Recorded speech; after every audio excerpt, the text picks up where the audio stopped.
The number one mistake that entrepreneurs make when they try to hire a freelancer is the job posting. They do not get the job posting right. And that's what this job posting template is all about. So this job posting template that I have created is based on hundreds of job postings that I have posted myself for my own company or for my clients. And so in this video, I'm going to break down the top 3 mistakes that people are making with their job postings and also give you the way forward. And the biggest thing that you can do though is get this job posting template. It deals with all of the problems. It takes care of everything you have been worrying about. You don't have to start from scratch. You don't have to wonder if you're doing it right. You just follow the template. It is so super easy. For each section of the job posting, there is a short video that walks you through things to think about. It gives you formulas, examples, samples. So for a lot of the most common types of freelancers like virtual assistant, social media manager, project manager, and writer, I have included actual samples that you can just use and edit so you don't have to start from nothing. And so it just makes it so super easy. All you have to do is watch one tiny video, then go write that section of the job posting. And then you come back, write the next one, right? Watch the little video and then do the work. And so within a few days, a few hours even, you can have a super attractive job posting. Now, my job postings that follow this formula generally have at least 30 to 60 applications. And one time, actually fairly recently, I had one that caught 165 applications. So because this student followed the job posting template, she had that many applicants. And that's really at the heart of finding the best freelancers when you are an entrepreneur is you have to get some volume. I mean, that's what the big companies are doing. Big companies get volume of applications. And so the more volume you have, the more likely you have a handful of really fabulous candidates. And so following this job template formula is the key to success. So let's get into the top 3 mistakes and how to fix them. All right, the first mistake that people make with their job postings is they are too vague. So what does this look like? So here's an example of a vague job posting that I saw in a Facebook group at one point.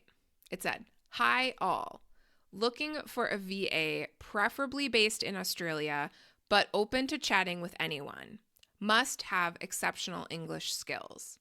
TIA. Thanks in advance." And this is so interesting. So when you hear that, when you see that job posting, when you hear it, do you know what that person is going to do?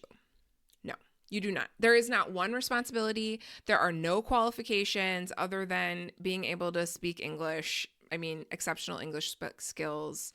But here's the other part of this. VA or virtual assistant, it is a super broad job. You have to include responsibilities because virtual assistants, the highly talented virtual assistants, are not going to know that you are looking for them based on this job description. Now, I'm not trying to be judgmental if you have made this mistake.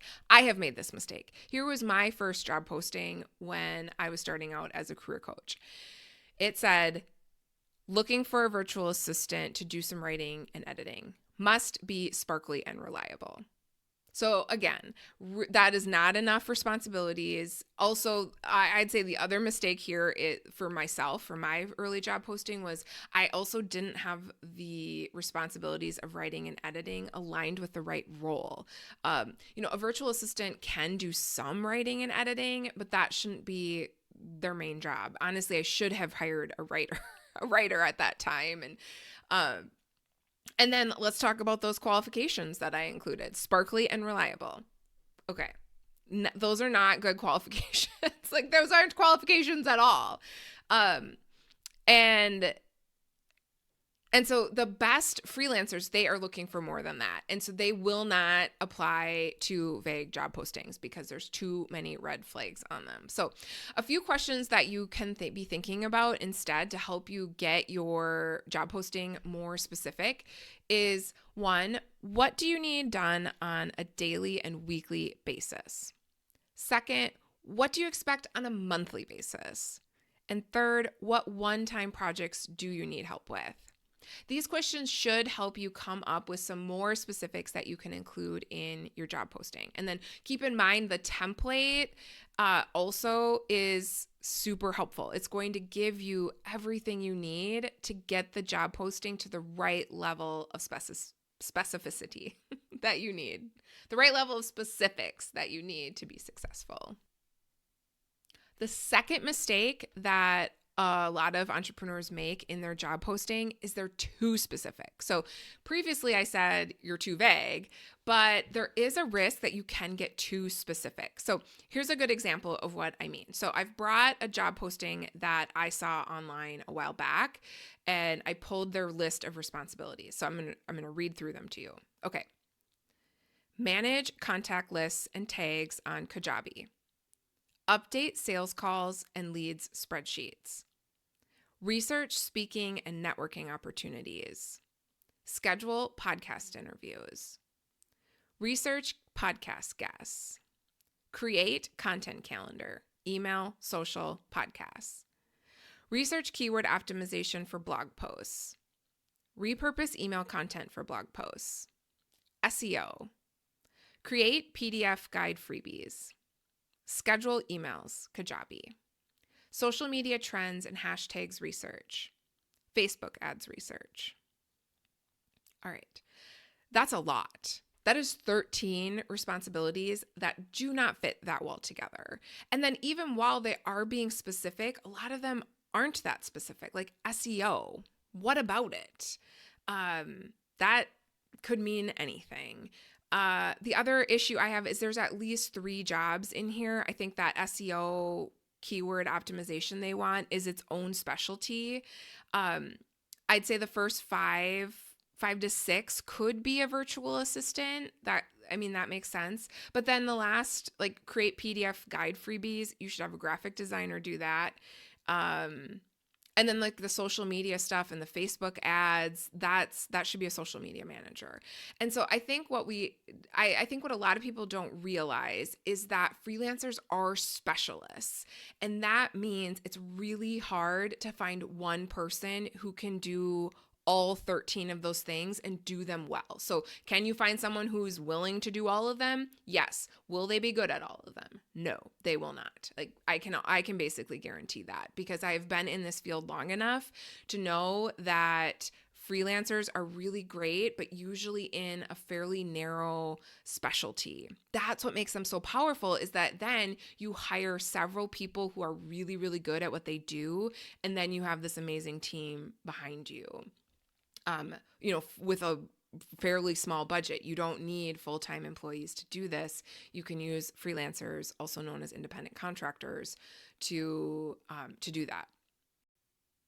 All right, so how does the template solve this? The template is there to help you balance this. So there is a section on responsibilities where I go deep into striking the right balance. So you're not too vague, you're not expecting too much from one person. We work through that together in the course. And there are samples and examples that will help you see the difference so that you can be set up for more success with your job posting. Finally, the third mistake that I often see entrepreneurs make when they are creating a job posting for a freelancer is that they over embellish the job posting. So they try to make the position sound fancier than it really is. And the problem with this is that it is a deterrent to high performing freelancers because they don't know what the entrepreneur wants from them. So they can't apply because they're not sure they have the skills or experience to be the right fit. So I want to give you an example of this that a client brought to me, and she had, she was trying to do her best. She wanted to have an awesome job posting, And when I saw that she was looking to a really, really large corporation for inspiration, I knew that was like the core of the problem, because those big companies, they can write whatever they want. But for her and the work that she was doing, and for the freelancing market, it was too confusing. So here's what the job posting said. Create original social first content for both organic and sponsored contexts, and execute delivery on social media sponsorships. Regularly report on content performance and effectively present social insights, optimizations, and best practices for the brand. Test and optimize social strategy based on data and insights, developing learnings to evolve audience growth and acquisition via social channels. So even today, when I look at those three responsibilities, and that wasn't the full posting, it's very confusing to know. Like, it's just hard to resonate with that kind of language. There are so many big words. The sentences are so long. And so that's my top tip, is to really keep the language simple, direct, easy to understand, easy to read. Because we have to also keep in mind that freelancers are looking at lots of job postings, and they're scanning and skimming first. And so you have to be able to catch them. And so language like this is not going to catch a high performing freelancer, because it's written more for a large company. And oftentimes they've come out of large companies and they don't want to be back in a place that's reminiscent of what they've come out of. And so this is, again, where the job posting template really comes in handy, is that we walk through these examples, and there's guidance for every step of the way, so that you're getting the qualifications right, you're doing an overview correctly, you've got the responsibilities right. You don't have to start from scratch with this. You can have a guide and a friend even in this process, so that you can be more successful. So I really encourage you to check out the job posting template and really consider grabbing it before you post again.